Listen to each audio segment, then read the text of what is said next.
Illegal is more powerful compare to legal.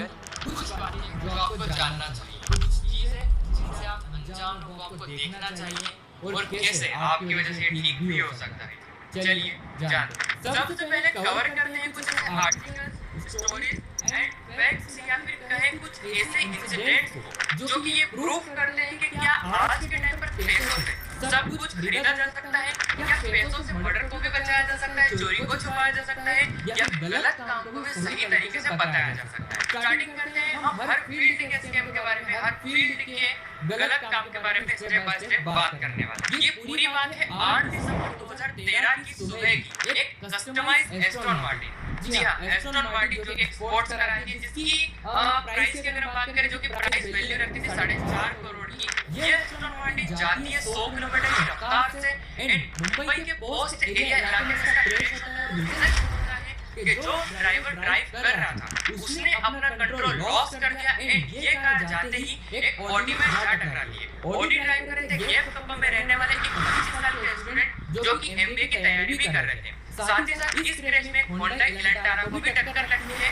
जो कि driver Vikram Mishra जो कि फार्मास्यूटिकल कंपनी में काम करते थे एंड उस कार में प्रेग्नेंट महिला भी थी जिनको इस क्रैश के दौरान बहुत सारी इंजरीज आई। इस एक्सीडेंट के तुरंत बाद 2 होंडा सिक्योरिटी सीआरपी आती है और ड्राइवर को ले जाती है वहां से। और कुछ रिपोर्ट के मुताबिक और कुछ आई विटनेस के मुताबिक ये कहा गया कि जब जो ड्राइवर ड्राइव कर रहा था वो कोई ड्राइवर नहीं था, वो मुकेश अंबानी के बेटे आकाश अंबानी थे जो कार ड्राइव कर रहे थे। अब सिक्योरिटी आती है, आकाश अंबानी या फिर जो ड्राइवर था उन्हें वहां से ले जाती है एंड पूरी 12 घंटों की स्टेटमेंट, 12 घंटों की पूछताछ के बाद, आई विटनेस के बाद वहां पर कैडबरी लोकेशन, कैडबरी जंक्शन पे एक सीसीटीवी कैमरा भी लगा था। उस सीसीटीवी फुटेज में भी क्लियर नहीं हो पाया था कि ड्राइवर आखिर एक्चुअल में था कौन। बट पूरी प्रोसेस के बाद, पूरी 12 घंटे के बाद ये क्लियर होता है कि एफआईआर दर्ज की जाए, ये एक्सीडेंट हुआ। बट 10 दिसंबर को ये क्लियर होता है कि गांधी देवी पुलिस स्टेशन में एक 55 साल के बंसीलाल जोशी आते हैं और वो ये कहते हैं कि जो कार एक्सीडेंट हुआ एस्टन मार्टिन का, वो मैं चला रहा था और वो कार मैं टेस्ट ड्राइव के लिए आकाश से मांग कर ले गया था एंड मुझे चलाना था तो मैं ले गया था, ठीक है। एंड वो क्रैश मुझसे हुआ। चलो चीजें हो गई कि उन्होंने क्या कहा कि ये कार क्रैश मुझसे हुआ है, क्योंकि उस वक्त फैक्ट से क्लियर हुई नहीं थी।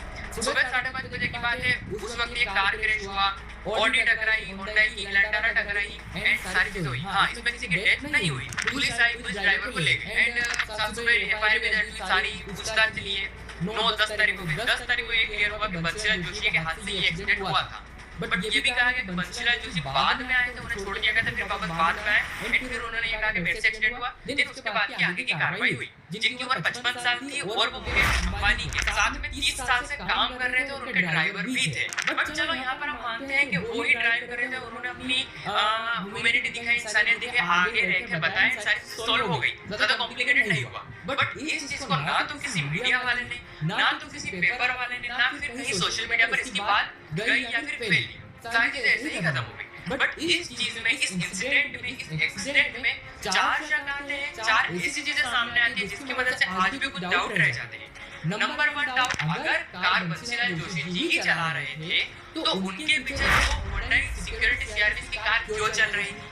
और अगर कार वो थोड़े बुजुर्ग है, 55 साल उनकी उम्र है, अगर वो चला रहे थे तो ओडी में बैठे हुए एक 25 साल के स्टूडेंट जिनकी हमने बात की थी, जो इस एक्सीडेंट में शामिल थे, उन्होंने ये क्यों कहा कि मैंने रियर व्यू मिरर में ये देखा कि जो पर्सन ड्राइव कर रहा था वो कोई यंग आदमी था, वो कोई यंग लड़का था। और फोर्थ डाउट कि जिस दिन इस कार का एक्सीडेंट हुआ उस दिन ये क्लियर क्यों नहीं हुआ कि हाँ ड्राइवर ये थे बंसीलाल जोशी। मतलब एक्सीडेंट के दूसरे दिन या तीसरे दिन उन्होंने अगर ये क्यों कहा कि हाँ मैं बंसीलाल जोशी हूँ और मुझसे से ये एक्सीडेंट, उसी दिन तुरंत ये चीजें सामने क्यों नहीं आई? आज भी ये डाउट रह जाते हैं एंड चलो मानते हैं ये बात को 10 साल से ज्यादा हो चुके हैं। बट मुझे ये बात आपको बताना इसलिए जरूरी लगा क्योंकि ये शायद आपको पता नहीं था। अब आपके मन में ये डाउट आएगा कि तनिष तू ये बोल रहा है, तनिष आप ये बोल रहे हो कि इस चीज को ना तो किसी मीडिया वाले ने कवर किया, ना कोई पेपर में आया, ना इसकी ज्यादा जानकारी अवेलेबल है। तो आप इतने अच्छे से दावे से क्यों कह रहे होंगे या तो ये आकाश अंबानी ड्राइव कर रहे थे, या इतने शक आए तो ये ड्राइव कर रहे होंगे, फिर ये बच गए। मैं यहाँ पर अपनी तरफ से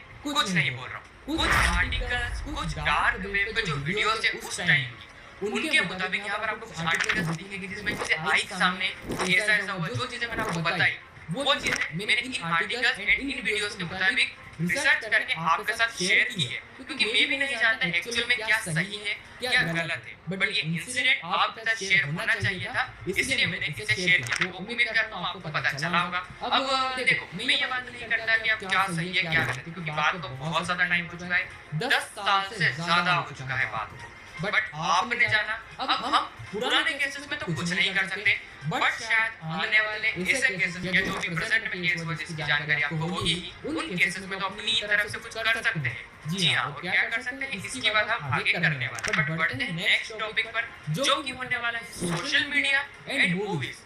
इनकी वजह से किस तरीके से गलत इंटेंशन या गलत नॉलेज स्प्रेड की जा रही है। आज के टाइम पर movie, social media, Instagram reels, YouTube short, हर जगह हर तरीके के लोग हैं, चाहे वो यंग हो, चाहे वो मिडिल एज में हो, चाहे वो या फिर वो सिटीजन हो, बुजुर्ग हो, हर कोई ये सब चीजें चलाता है। अभी बात करते हैं एक एग्जांपल से। सपोज मैं एक छोटे बच्चे के पास जाता हूँ जिसकी एज 18 से कम है, उसको जाकर ये बोलता हूँ कि बेटा तुम अपनी मम्मी से प्यार करते हो? वो कहेगा हाँ भैया मैं तो करता हूँ। मैं कहूँगा तुम अपनी मम्मी के लिए क्या कर सकते हो? अब उसे जितना पता है वो उतना बताएगा, वो क्या क्या सकता है।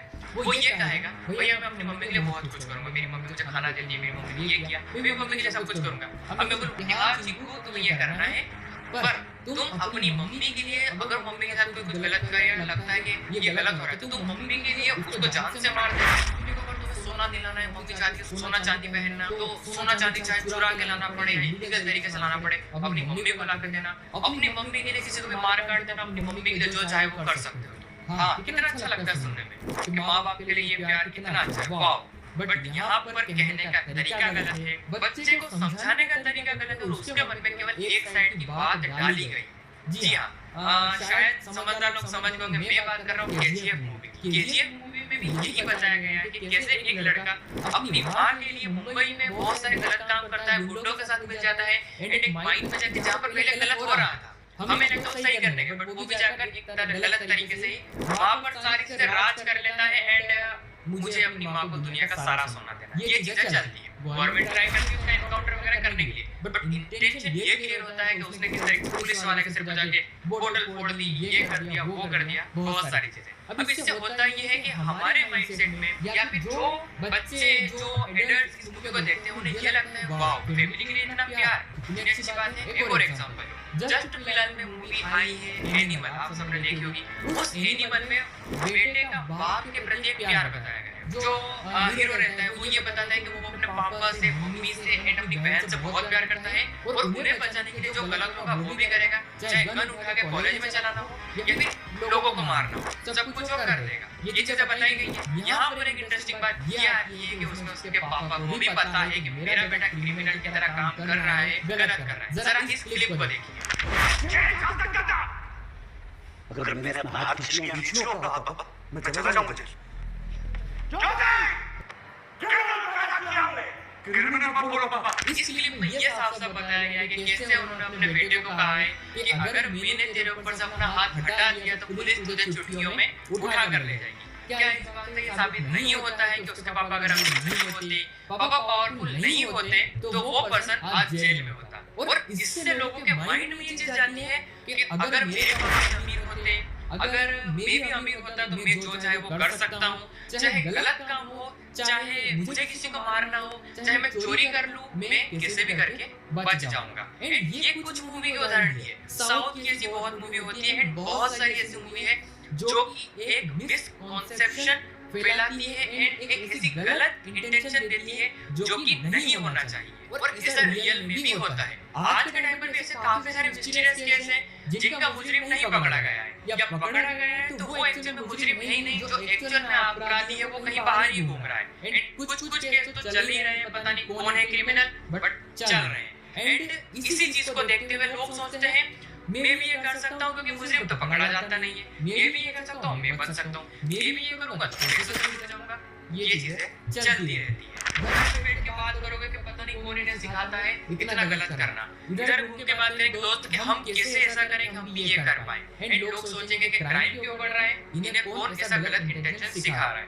बट खुद ही जब ऐसी मूवीज आएगी तो उन्हें बढ़ावा देंगे। अब थर्ड नंबर पे बात करते हैं कुछ ऐसे इलीगल काम जो कि खुद आप ही कर रहे हैं, कुछ आपकी मदद से वो लोग भी कर पाते हैं। जी हाँ, मैं बात कर रहा हूँ पुलिस की एंड ट्रैफिक पुलिस की। सबसे पहले आप खुद रूल फॉलो नहीं करोगे, सीट बेल्ट नहीं लगाया, हेलमेट नहीं पहना, गाड़ी में ये कर लिया, गाड़ी में वो कर लिया। हाँ जी भाई, मैं मानता हूँ कि आपके पास पैसे हैं, आपने सब कुछ किया है, बट चलो आपकी गलती हो गई, आप लाइसेंस घर पे भूल गए, हेलमेट नहीं लगा पाए, सीट बेल्ट लगाना भूल गए। बट जब ट्रैफिक पुलिस आपको रोकती है और वो बताती है कि सर आपका 2000 का फाइन है, आप कहते हो सर 500 रुपए में मान जाओ, आप कहते हो 500 रुपए में मान जाओ, वो भी कहते हैं चलो ठीक है निकालो। 500 रुपए आपने उन्हें दिए। अब आपने ऐसे पर्सन को 500 रुपए दिए हैं जिसको गवर्नमेंट ने वहां पर इसलिए खड़ा किया है ताकि जो रूल ब्रेक करे उसके ऊपर पूरी लीगल तरीके से फाइन करना, और अगर सही है तो फाइन नहीं करना। बट आप क्या करते हो कि आपने उसको 500 रुपए दिए, आपने भी खुद गलत किया, चलो हमारी गलती नहीं है क्योंकि हम कभी कभी भूल भी जाते हैं, हमसे ज्यादा गलती उसकी हो जाती है जो ये रिश्वत लेते हैं। अब यहाँ पे इंटरेस्टिंग बात ये आती है कि आपने उन्हें पैसे दिए, अब उन्हें गवर्नमेंट की तरफ से फिक्स्ड इनकम सैलरी बेस पर रखा जाता है कि तुम्हारा ये वर्क है, तुम्हारा ये वर्क तो है कि कोई ये करता 2000 का चालान काटना, 1500 का काटना, 1000 का काटना, ये काटना, आप गलत करते हो 500 1000 में बात खत्म कर देते हो। अब जो सरकार की तरफ से इनकम आ रही है वो भी, जो इधर उधर से इनकम आ रही है जो उससे ज्यादा ही आती है वो भी उनकी जेब में। अब यहाँ पर गलत इंटेंशन एक और पहुंच जाता है जो कि हमारे मिडिल क्लास फैमिली में, मिडिल क्लास फैमिली के माँ बाप में, कि अगर हमारा बेटा आईएएस बन गया, पुलिस वाला बन गया, ट्रैफिक पुलिस बन गया, आरटी इंस्पेक्टर बन गया, ईडी इंस्पेक्टर बन गया, तो ऐसे पेपर तो हमारे पास भी आएंगे। भाई मैंने आज किसी को 500 रुपए दिए हैं और अगर मेरा बेटा इस जगह पे होता तो वो भी सबसे दिन भर ऐसे ही 500 1000 रुपए तो छुट्टियों में निकाल लेता। ये चीज आती है कि नहीं आती है सिंपल चीज, बट इसे बढ़ावा दोगे और आप तो ठीक, चलो ठीक है मैंने माना कि आप नहीं देते, कुछ लोग हैं सच में चालान कटवाते हैं बहुत से लोग के चालान लेते हैं। अब यहाँ पर एक और डाउट कि जो आपने चालान लिया है कि आपको भरोसा है कि वो चालान असली है, क्योंकि आज के टाइम पर ऐसे चालान चल रहे हैं जो कि नकली है। पुलिस के लिए, ट्रैफिक पुलिस के लिए कोई बड़ी बात नहीं नकली चालान बुक बनाना, वो बस 2000 करके लोग पैसे लेके अपनी जेब। अब कोई एमपी गवर्नमेंट कोई स्पेशल वेबसाइट पे ये भी नहीं बताया जाता, कोई एड्स में नहीं बताया जाता पुलिस की तरफ से कि असली चालान की पहचान क्या होती है, नकली चालान की पहचान क्या होती है।